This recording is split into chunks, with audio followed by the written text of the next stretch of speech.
Judith Linnell loved living in a vibrant community where she could be close to the sea.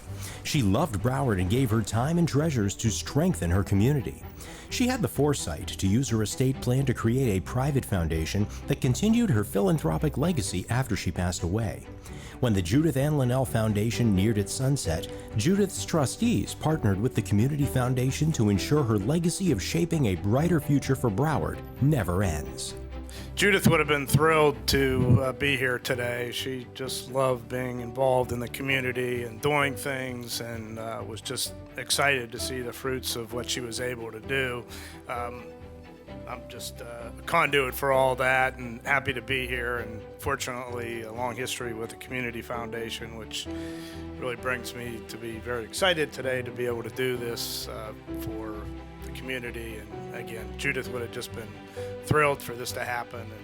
The Judith Ann Linnell Foundation Fund at the Community Foundation of Broward provides forever support for the arts, children, education, and civic engagement. Lawrence Sanders created stories that still enthrall readers around the world. During his life, he wrote more than 40 novels, and today he remains one of America's most popular novelists with more than 50 million copies of his books in print. He was originally from New York but chose Broward as his home. Through annual grants from his private foundation, 2 endowed funds were created at the Community Foundation to promote his passion for literacy and cultivating ambitious young writers. Over a 20-year period, he consistently grew his funds, which are now valued at over $1 million, which earned him the title Community Builder. It surprised me actually when the Community Foundation called and said, "You're $1 million donor." I had no idea, because we started with gifts of maybe $30,000 or $40,000 a year into these funds and just watched them grow. And by consistent giving over time, you can amass quite a nice fund. And that's what happened. And I'm so glad that the Community Foundation is doing the screening and the decisions on the gifting. That's something I'm not equipped to do. But the Community Foundation is, and been a lifeline for me, and really makes our gift go a lot further than it would have if I were doing it on my own. So I guess I'm a proponent of the idea that you can do it over time. It doesn't have to be all at once. You can do it over time and watch it grow, and it's been fun. So thank you for the award. Thank you for the Community Foundation being here. I appreciate it. The Lawrence A. Sanders Fund to promote literacy and the Lawrence A. Sanders Scholarship Fund for Creative Writing will provide forever support for the issues he cared about most.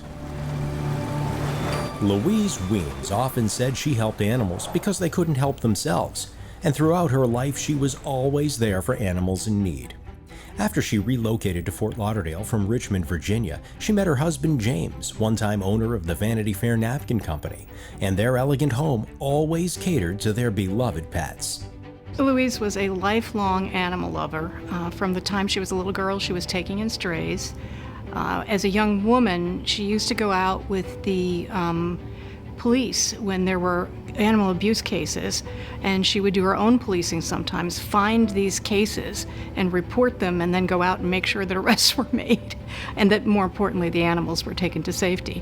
Louise was concerned about making sure that her wishes would be followed after she died, and that was what attracted her to the Community Foundation. She knows that there are people here in various capacities that will ensure that her money goes to those things that were near and dear to her for the animals. And she knows that based on the way that the Community Foundation works, that after her death, that these animals will be taken care of as she so desired. The Louise Wemyss Fund for Animal Welfare provides forever support for Broward's animals.